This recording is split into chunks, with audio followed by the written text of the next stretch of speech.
Rejoins-nous sur lgbtplus.fr. Quoi? Tu connais pas LGBT+? Salut tout le monde, salut.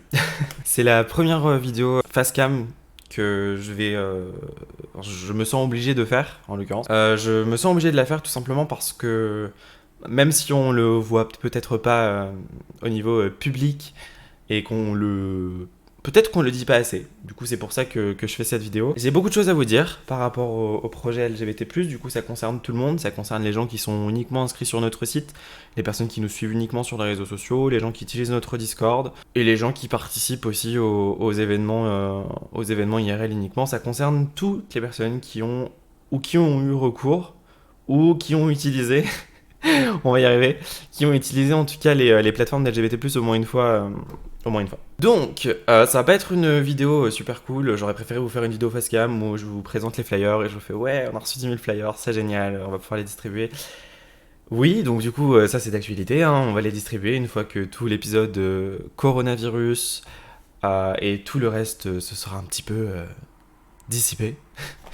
C'est pas encore le cas, donc pour l'instant les flyers ils resteront ici. Donc voilà, je vais mettre mes lunettes parce qu'il faut être un minimum sérieux pour le sujet que je vais évoquer. Non, je déconne. Plus sérieusement, c'est la merde. Voilà. Donc il y a des gens qui vont déjà être au courant de ce que je vais annoncer et des gens qui n'en auront sûrement jamais entendu parler, malgré le fait qu'on ait quand même pas mal communiqué sur le sujet. Déjà, LGBT+, c'est quoi ?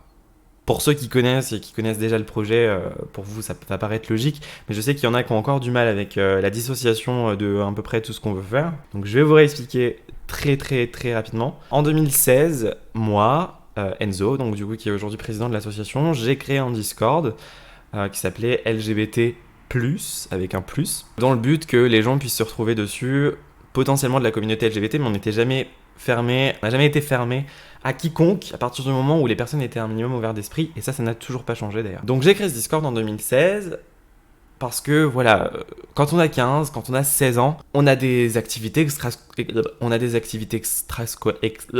c'est pas possible, je vais pas réussir à lire celui-là.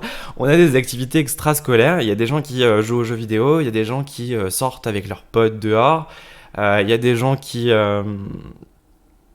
qui ont des activités manuelles, qui font du sport.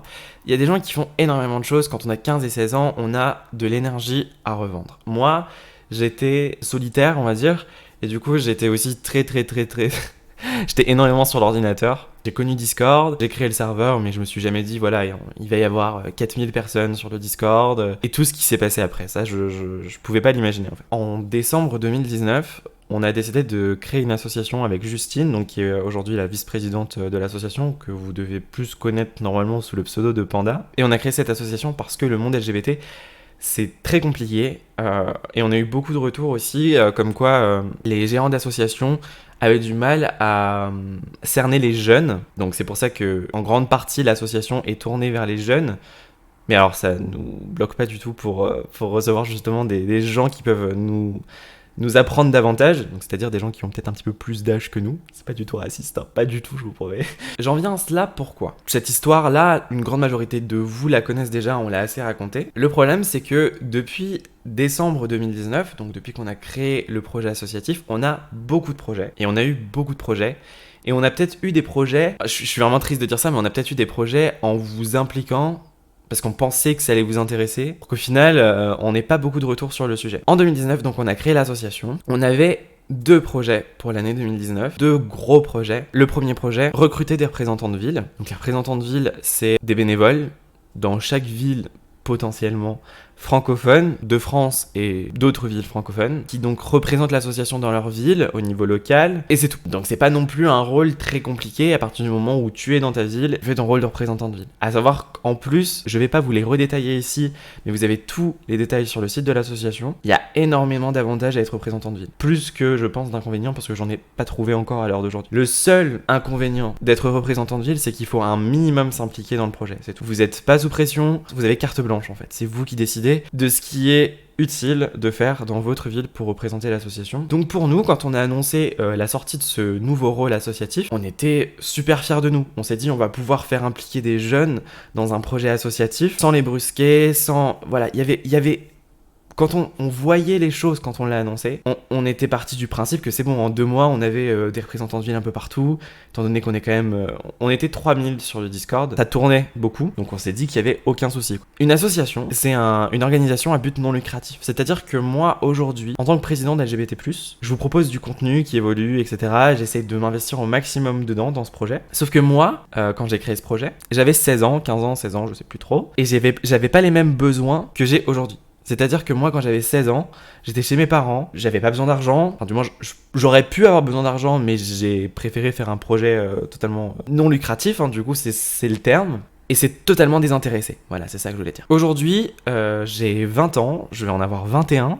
On vient d'emménager dans notre appart avec Dylan. Il y a des frais mensuels tous les mois. Déjà, il me faut un travail, parce qu'aujourd'hui, j'ai quitté mon travail il y a quelques mois. Et en plus, il me faut des projets où je peux m'impliquer, où je tire un intérêt, en fait. Si vous voulez, LGBT+, ça fait 4 ans, et je rigole pas quand je dis ça, ça fait 4 ans que je donne de ma personne, littéralement, je donne de ma personne, ça fait 4 ans. Et que j'ai pas vraiment eu quelque chose en retour. Personnellement, pour tout ce que j'ai fait pour LGBT+, j'ai jamais eu aucun salaire. Et malheureusement, et c'est ça le plus triste, j'ai jamais eu quelqu'un qui s'implique réellement comme moi je m'implique dans le projet. Heureusement, et fort heureusement, j'ai eu Panda Justine qui m'a rejoint en milieu d'aventure, MDR, et donc qui a permis aussi forcément de faire évoluer le projet, de le maintenir, etc. J'essaie que vous vous mettiez à ma place et que vous vous rendiez compte que ça fait 4 ans que je travaille sur un projet qui stagne ou qui avance très peu, parce qu'en fait, Justine et moi, on peut pas faire le travail de 30 personnes, c'est pas possible. Et je vous rappelle que LGBT+, de base, c'est un projet donc national, mais même plus que national, puisqu'on est censé toucher toutes les villes francophones. Mais comment vous voulez que Justine et moi, on démarche dans toutes les villes francophones ? C'est pas possible. Cette vidéo, c'est pas une menace, parce que je sais que des fois, il y a des gens qui interprètent, en tout cas, ce que je dis à l'écrit comme une menace, ce qui n'est pas du tout le cas, et donc c'est pour ça que je vais faire une vidéo pour que vous ayez peut-être un petit peu moins peur de ce que je vous dis. C'est pas du tout une menace, ce qu'on essaie juste de vous dire, en fait, c'est que on donne beaucoup, et qu'on vous demande pas beaucoup, pour le coup, pour tout ce qu'on donne pour l'association et les projets et tout ce qu'il y a à côté. Et c'est assez triste, en fait. Voilà, je dis pas que moi, ça me dérange de travailler sur le projet d'LGBT+, c'est juste que, comme on vous a régulièrement prévenu, j'avais du temps, énormément de temps avant pour l'association. Panda Justine avait du temps pour l'association. On a de moins en moins de temps, on n'a pas de personnes qui veulent s'impliquer. Sauf que Justine et moi, on gérait tout le travail. C'est-à-dire qu'on faisait les dominantes commerciales, la partie financière, les comptes rendus, enfin on faisait la totalité du travail à deux pour le projet associatif. On a Didi, donc Dylan, qui est venu nous épauler au niveau de la trésorerie, merci beaucoup. Et on a Yanis qui est venu nous épauler également au niveau du secrétariat. Cependant, il reste énormément de travail et c'est le travail le plus long et le plus compliqué dans ce genre de projet, c'est la communication. Et la communication, moi je la gère par le site internet, le référencement SEO, SEA. Bon, on n'a plus trop de SEA, mais pour ceux qui connaissent pas, en fait, c'est le référencement sur Google, en vidéo, les publications sur les réseaux sociaux, le démarchage, la création de flyers, beaucoup de choses. Et je vais avoir de moins en moins plutôt, je vais avoir de moins en moins de temps. Au bout d'un moment, il y aura plus assez de personnes pour gérer l'association, pour promouvoir l'association, pour gérer les plateformes, Discord, le site, tout. Il y aura plus personne, puisque personne ne semble vouloir s'impliquer. Moi, j'aimerais bien vous dire, en fait, et vous montrer qu'il n'y a pas grand-chose à faire, en fait, au final. Mais c'est juste que amasser toutes les choses à la même personne, forcément, au bout d'un moment, c'est burn-out et gros problème. Le rôle de représentant de ville, il peut être occupé par tout le monde, à partir du moment où vous habitez dans une ville francophone, que vous avez au minimum 16 ans, alors 16 ans avec accord parental et 18 ans sans accord forcément. Après le reste, c'est vous qui voyez. Nous on part du principe que vous connaissez votre ville mieux que nous on peut la connaître, et donc toutes les actions que vous allez pouvoir entreprendre, c'est vous qui allez décider en fait, tout simplement. Si vous voulez le lundi aller distribuer des flyers et le mois d'après envoyer un mail à des bars pour savoir s'il y a possibilité de faire un partenariat, tout ça c'est vous qui gérez. Mais le problème c'est que il y a personne. Donc c'est un peu compliqué, je vous avoue. Ça fait plusieurs mois que j'essaie d'expliquer et de vulgariser le rôle de représentant de ville en vous disant littéralement et en essayant de vous expliquer qu'il n'y a pas tant de choses à faire que ça. Le problème, c'est qu'on n'a pas de candidature et qu'il n'y a personne qui postule. Et au bout d'un moment, on n'aura plus le temps de demander aux gens de s'impliquer. Et si personne s'implique, forcément, bah, ça sera la fin du projet LGBT+. Exceptionnellement, si vous avez vraiment des questions par rapport au rôle de représentant de ville ou si vous voulez vous impliquer dans l'association, je vous annonce là, à titre officiel, si vous avez ce genre de questions ou vous avez ce genre d'interrogations, vous avez l'autorisation de me MP sur Discord, ou vous pouvez aussi m'envoyer un mail sur ma boîte de l'asso, enzo.peric@lgbtplus.fr. En tous les cas, je vous répondrai. Et le but, c'est vraiment qu'on puisse trouver des gens qui veulent s'impliquer en fait dans le projet associatif, parce que c'est un projet associatif, et que sans bénévoles, ça fonctionne pas en fait. 1 heure par semaine. C'est quoi 1 heure par semaine pour s'impliquer dans un projet? Je sais pas. En plus, à savoir, et ça on vous le décrit et on vous le dit très souvent, le bénévolat dans un CV, parce que je sais qu'il y a beaucoup de gens jeunes sur notre projet, du bénévolat dans un CV, sur un projet comme ça, c'est un cadeau. C'est-à-dire que le bénévolat, l'employeur, il va le voir comme quelque chose de positif, et c'est un projet digital, donc c'est un projet nouveau. Je peux pas vous forcer en fait. Parce qu'on vous a jamais forcé, on vous forcera jamais à vous impliquer sur le projet. On pourra que vous faire des communications comme ça, ou des communications par le biais d'annonces, etc., comme on fait habituellement. Mais là, je vous fais une vidéo parce que c'est vraiment critique. C'est-à-dire que ce projet-là, vraiment, c'est mon petit bébé. Je le tiens à cœur, c'est vrai. LGBT+, je le tiens depuis 2016. Donc voilà, c'est pour ça que je vous en parle de vive voix aujourd'hui. Parce que ça m'importe vraiment.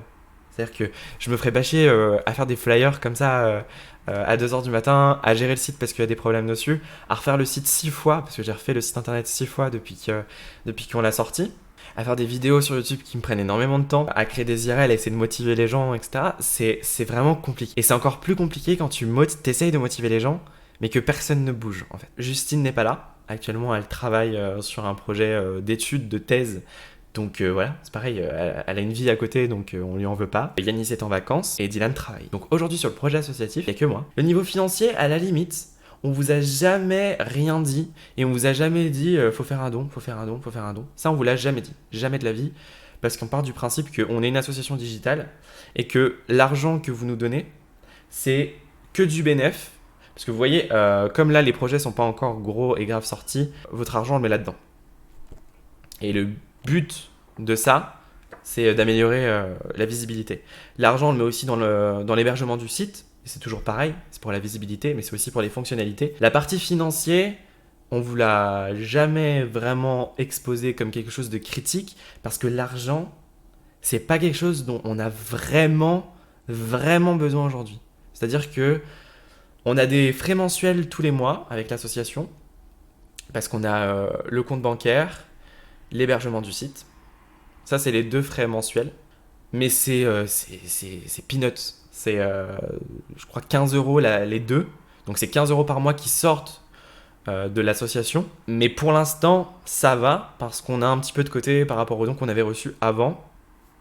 Donc ça, c'est pas grave. C'est pour ça que je vous dis qu'au niveau financier, on n'est pas du tout dans un besoin. On pourrait recevoir de l'argent, ça nous mettrait dans un confort, parce que du coup, ça nous permettrait de pas nous dire « Ouh, mais comment on va faire pour payer tous les mois 15 € par exemple ?» Mais c'est pas non plus quelque chose qui est critique à l'instant T, aujourd'hui. Aujourd'hui, ce qui est critique, c'est que personne ne s'implique dans le projet associatif, alors que c'est un projet associatif, et je vous le rappelle une dernière fois, mais un projet associatif sans personne qui s'implique dedans, c'est plus un projet associatif. Donc je vais arrêter là, parce que en fait je tourne en rond, mais j'espère que ça aura fait comprendre à certaines personnes qu'on a énormément besoin d'implication, beaucoup plus que d'argent, beaucoup plus que de membres en fait. Au-delà d'avoir 4000 membres, si on pouvait avoir 100 membres, mais 10 personnes dans les 100 membres qui s'impliquent, mais on les donne les 4000 membres en fait. Là, il n'y a rien en fait. Normalement, une association, c'est un échange. Là, c'est plus une relation de je donne, je prends. Et le problème, c'est que si ça continue comme ça, malheureusement, on sera obligé de fermer tous les projets de l'association et ce serait bête quoi. Ce serait bête. Donc je vous le demande une dernière fois parce que voilà, je vais pas faire des facecam comme ça tous les jours. Mais on a besoin de vous. Donc si vous souhaitez vous impliquer dans l'association en tant que responsable de ville ou autre, Vous avez toutes les informations dans la description de la vidéo.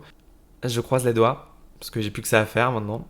Et je vous souhaite une très bonne journée en fonction de quand vous regardez la vidéo, peut-être une très bonne soirée. Et à très bientôt. Ciao, ciao.